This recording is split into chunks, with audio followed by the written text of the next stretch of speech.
അഷ്റഫുൽ ഖൽഖ് റസൂലുള്ളാഹി സ്വല്ലല്ലാഹു അലൈഹി വസല്ലമ തങ്ങൾ, അല്ലാഹുവേ നീ ആരാണെന്ന് ഞങ്ങൾക്ക് പഠിപ്പിച്ചു തരാൻ നിന്റെ വഹ്യ് നൽകിയ, ഇൻസ്പിറേഷൻ നൽകിയ, നീ റെവലേഷൻ നൽകിയ നിന്റെ പ്രവാചകനാണ് മുഹമ്മദ് റസൂലുള്ളാഹ്. അത് ഞാൻ സാക്ഷ്യം വഹിക്കുന്നു റബ്ബേ.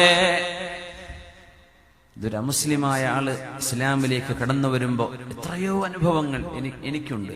പൊട്ടിക്കരയും, കരയും, കെട്ടിപ്പിടിച്ച് ആശ്വസിപ്പിക്കണം, എന്നാൽ ആ കരച്ചിൽ നിൽക്കും. എന്തെന്നില്ലാത്തൊരു വല്ലാത്തൊരു പ്രകാശം കൽബിലേക്ക് വരും. കറുത്തവർഗക്കാരനായ ഈ ഗുലാമുൻ അസ്വദ് എന്ന ഹദീസുകളിൽ പറയുന്ന ഒരു ജൂതന്റെ ആടുകളെയാണ് വെച്ച് നടക്കുന്നത്. നബിയേ, അങ്ങിങ്ങോട്ടാണ് പോകുന്നത് നബിയേ. അല്ലാഹുവിന്റെ ഹബീബ് പറയുന്നു, ഈ വെളിച്ചം ഊതിക്കെടുത്താൻ ഒരു വിഭാഗം ശത്രുക്കൾ ഞങ്ങൾ ആക്രമിക്കാൻ വരുന്നുണ്ട്, അവരെ പ്രതിരോധിക്കാൻ പോവുകയാണ്. ഞങ്ങൾ യുദ്ധക്കൊതിയന്മാരല്ല, ഞങ്ങൾ ആരെയും ആക്രമിക്കാനും വെട്ടിനിരത്താനും വന്നതല്ല ഇവിടെ. പക്ഷേ ഞങ്ങളെ വെട്ടിനിരത്താൻ വരുന്നവർക്ക് പ്രതിരോധം തീർക്കണം. ഞങ്ങളുടെ പെണ്ണുങ്ങളും കുട്ടികളും ഞങ്ങളും സുരക്ഷിതരാവണം. പ്രതിരോധത്തിന് പോവുകയാണ്. വന്നാൽ എന്ത് കിട്ടും നബിയെ? അൽ ജന്ന. ഇതിന് ശമ്പളമല്ല, ഇതിന് നിങ്ങളാർക്കും ശമ്പളം തരാൻ എന്നെ കൊണ്ട് കഴിയില്ല. നിങ്ങൾ ജീവൻ കൊടുക്കുന്നത് ഈ പ്രതിരോധത്തിലെങ്ങാനും നിങ്ങളുടെ ജീവൻ നഷ്ടപ്പെടുകയാണെങ്കിൽ അതിന് പ്രതിഫലം സ്വർഗമാണ്. അലാ അറിയണേ, ഇന്ന സിൽഅത്തല്ലാഹി ഗാലിയ. അല്ലാഹുവിന്റെ ചരക്ക് നല്ല വിലപിടിപ്പുള്ള ചരക്കാണ്. അല്ലാഹുവിന്റെ ചരക്ക് അറിയണേ, ഇന്ന സിൽഅത്തല്ലാഹി ഹിയൽ ജന്ന. അല്ലാഹുവിന്റെ ചരക്ക് സ്വർഗമാണ്, സ്വർഗമാണെന്ന് നബിയുനാ റസൂലുള്ളാഹ്. നബിയെ, ഈ ആടുകളെ ഞാൻ ഇവിടെ ഇട്ടു പോരുകയാണ് നബിയെ. എനിക്കും ആ സ്വർഗം വേണം, എനിക്കും ആ സ്വർഗം വേണം.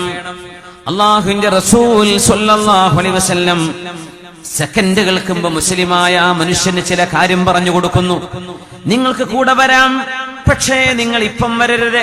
നിങ്ങളൊരു ജൂതന്റെ ആട് മേക്കുന്ന ആളാണ്, നിങ്ങളുടെ മുതലാളിയാണ് നിങ്ങളെ ഈ ആടുകളെ ഏൽപ്പിച്ചത്. ഈ ആടുകൾ മരുഭൂമിയിൽ അന്യാധീനമായി പോയാൽ, വഴിതെറ്റിപ്പോയാൽ അത് നിങ്ങളുടെ മുതലാളിയോട് വിശ്വാസവഞ്ചന ചെയ്യലാണ്. അതുകൊണ്ട് ആദ്യം ഈ ആടുകളെ അവയുടെ കൂട്ടിലേക്ക് മുതലാളിയെ കൊണ്ടുപോയി ഏൽപ്പിക്കണം. എന്നിട്ട് സമ്മതം വാങ്ങിച്ചു വാ. ആടുകളെ കൊണ്ടാക്കി ഓടി വരികയാണ് ഹബീബിന്റെ മുമ്പിലേക്ക്. യുദ്ധമുഖത്തേക്ക് നടന്നെടുക്കുന്നു. അവിടെ യുദ്ധം നടക്കുന്നു. അല്ലാഹുവിന്റെ ഹബീബ് സ്വല്ലല്ലാഹു അലൈഹി വസല്ലം തങ്ങൾക്ക് വേണ്ടി ആ ചെറുപ്പക്കാരൻ പോരാടുകയാണ്. ഒരു ളുഹർ നിസ്കരിക്കാനുള്ള സമയം പോലും കിട്ടിയിട്ടില്ല, അസ്ർ നിസ്കരിക്കാനുള്ള നേരം പോലും ആയില്ല. ആ സ്വഹാബി അവിടെ ഷഹീദായി. നബി സല്ലല്ലാഹു അലൈഹി വസല്ലം തങ്ങൾ ആ യുദ്ധം കഴിഞ്ഞ് ഷഹീദായവരുടെ ഇടയിലൂടെ അങ്ങനെ നടന്നു പോകുമ്പോൾ അതാ കടക്കുന്നു കറുകറുത്ത ഒരു അടിമയായ ആ സ്വഹാബി. പേര് പോലും ഹദീസിലില്ല, ഹദീസിൽ പോലും ഗുലാമുൻ അസ്വദു എന്നാണ് പറയാ. കറുത്ത ഒരു അടിമയായ സ്വഹാബി. പേരറിഞ്ഞെങ്കിൽ എന്താ, പേരറിഞ്ഞില്ലെങ്കിൽ എന്താ? അല്ലാഹുവിനറിയുമല്ലോ പേര്, അല്ലാഹുവിനറിയുമല്ലോ, റബ്ബിനറിയുമല്ലോ പേര്. നഹാവന്ത് യുദ്ധം കഴിഞ്ഞപ്പോ മഹാനായ ഫാറൂഖ് റളിയല്ലാഹു അൻഹു ഒരുപാട് മലകൾക്കപ്പുറം മദീനയിൽ നിന്ന് ഇറാനിൽ വെച്ച് നടക്കുന്ന യുദ്ധം, പേർഷ്യയിലാണ് നഹാവന്തുള്ളത്.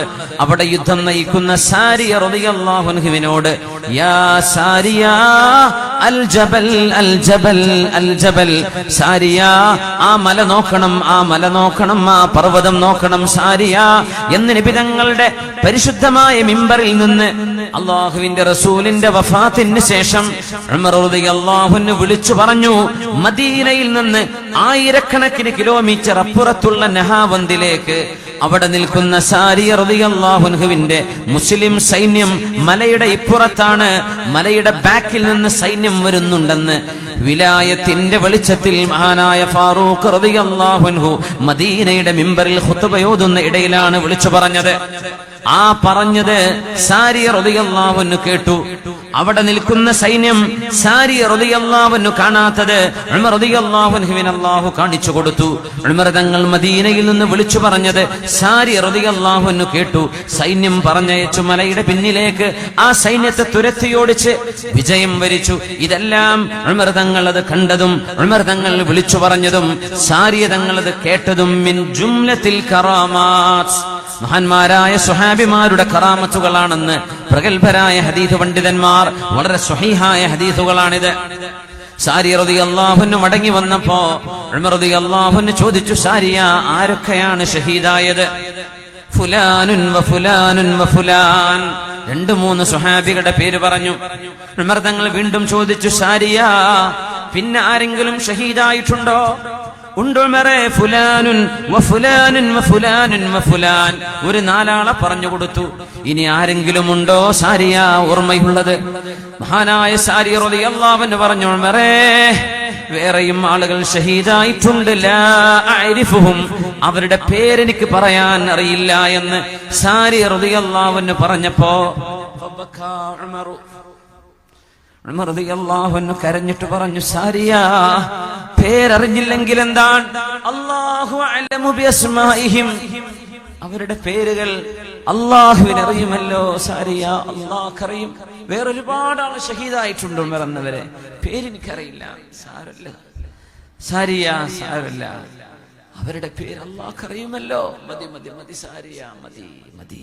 ബക്കാ ഉമർ, ഉമർ റളിയല്ലാഹു അൻഹു പേരറിയില്ല എന്ന് പറഞ്ഞപ്പോ കരഞ്ഞു. സാരല്ല സാരിയ, അല്ലാഹുക്കറിയുമല്ലോ അവരുടെ പേര്, റബ്ബിനല്ലേ അവരെ പോരാടിയത്, ഷഹീദായത്. സ്വഹാബിമാർക്ക് പോലും പേരറിയില്ലാതിരുന്ന, ഇപ്പോഴും ഹദീസുകളിൽ ഗുലാമുൻ അസ്വദ് എന്ന ഹദീസ് പണ്ഡിതന്മാർ സ്വഹാബിമാർ പറഞ്ഞ കറുത്ത ഒരടിമ എന്നേ അറിയൂ. ആ സ്വഹാബി ഷഹീദായി കിടക്കുന്നത് കണ്ടപ്പോ അല്ലാഹുവിന്റെ ഹബീബാണ് അരികത്തേക്ക് ചെന്നത്. മുത്തുനബി തങ്ങൾ പറഞ്ഞുവല്ലോ, വല്ലാത്തൊരു ഭാഗ്യവാൻ, മണിക്കൂറുകൾക്ക് മുമ്പാണ് മുസ്ലിമായത്, മണിക്കൂറുകൾക്ക് ശേഷം ഷഹീദാണ്. ആ സ്വഹാബിയെ ഹബീബായ നബി തങ്ങളാണ് മറവ് ചെയ്യാനുള്ള കർമ്മങ്ങൾ ചെയ്തത്. ഖബറിലേക്ക് വെക്കുമ്പോൾ റസൂലുള്ളാഹി സ്വല്ലല്ലാഹു അലൈഹി വസല്ലം തങ്ങൾ 4 അടി അങ്ങ് പിന്നോട്ട് മാറുകയുണ്ടായി. മഹാനായ റസൂലുള്ളാഹി തങ്ങൾ, എത്രയോ സ്വഹാബിമാർക്ക് ഈ അനുഭവങ്ങൾ ഉണ്ടായിട്ടുണ്ട്. നബി തങ്ങൾ കാലങ്ങ് പിന്നോട്ട് വെച്ച് നടന്നു. സ്വഹാബിമാർ ചോദിച്ചു, നബിയേ, എന്താണ് അങ്ങ് വല്ലതും കണ്ട് പേടിച്ചോ? ജനാസ ഖബറിലേക്ക് വെച്ചപ്പോൾ എന്താണ് അങ്ങ് പിന്നോട്ട് നടന്നത്? സ്വഹാബികളെ, അല്ലാഹുവിന്റെ സ്വർഗീയ ഹൂറിമാരിൽപ്പെട്ട 2 ഹൂറുൽ ഈനുകൾ ആ സ്വഹാബിയുടെ ശരീരത്തിലേക്ക് വന്നപ്പോൾ, ഈ സ്വഹാബിയെ സ്വീകരിക്കാൻ ഹൂറുൽ ഈനുകളായ 2 ആളുകൾ വന്നപ്പോൾ അവരെ കണ്ടപ്പോഴാണ് ഞാൻ പിന്മാറിയതെന്ന് ഹബീബുനാ റസൂലുള്ളാഹ് സ്വല്ലല്ലാഹു അലൈഹി വസല്ലം. മുഅ്മിനെ സഅദ് ഇബ്നു മുആദ് എന്നവർ 5 മണിക്കൂറാണ് 5 വർഷമാണ് കർമ്മം ചെയ്തത്. ഈ സ്വഹാബി കർമ്മം ചെയ്തത് 5 മണിക്കൂറിന്റെ താഴെയാണ്.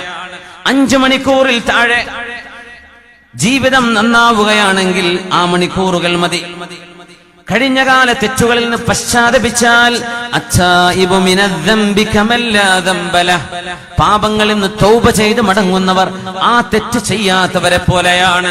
അല്ലാഹുവേ, ഞാനത് ചെയ്യൂല റബ്ബേ, പറ്റിപ്പോയി റബ്ബേ, പറ്റിപ്പോയി റബ്ബേ, ഞാൻ അതിലേക്ക് മടങ്ങില്ല പടച്ചവനെ, ഞാനത് ചെയ്യില്ല റബ്ബേ എന്ന് റബ്ബിന്റെ മുന്നിൽ മനസ്സു തട്ടി നമ്മൾ കരഞ്ഞ് ദുആ ചെയ്ത് പശ്ചാത്തപിച്ച് തൗബ ചെയ്താൽ കഴിഞ്ഞ കാലത്തെ തെറ്റുകൾ ഇല്ലാത്ത പോലെയാണ്, ആ തെറ്റ് സംഭവിക്കാത്ത പോലെയാണെന്ന് ഹബീബുനാ റസൂലുള്ളാഹ് സ്വല്ലല്ലാഹു അലൈഹി വസല്ലം.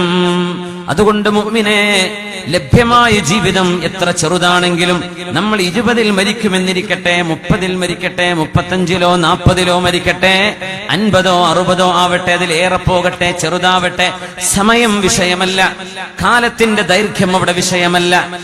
5 മണിക്കൂർ കൊണ്ട് സ്വർഗം വാങ്ങിയ സ്വഹാബിയാണ് ഗുലാമുൻ അസ്വദ്. 5 വർഷം കൊണ്ട് അർശിനെ വിറപ്പിച്ച സ്വഹാബിയാണ് സഅദ് ഇബ്നു മുആദ് റളിയല്ലാഹു അൻഹു. ഇതൊക്കെ പ്രതീക്ഷയാണ് ഉമ്മത്തിന്. അല്ലാഹു നമ്മുടെ പശ്ചാത്താപം സ്വീകരിക്കട്ടെ, അല്ലാഹു നമ്മുടെ പശ്ചാത്താപം സ്വീകരിക്കട്ടെ. സല്ലു അലൻ നബി മുഹമ്മദിൻ വ ആലി.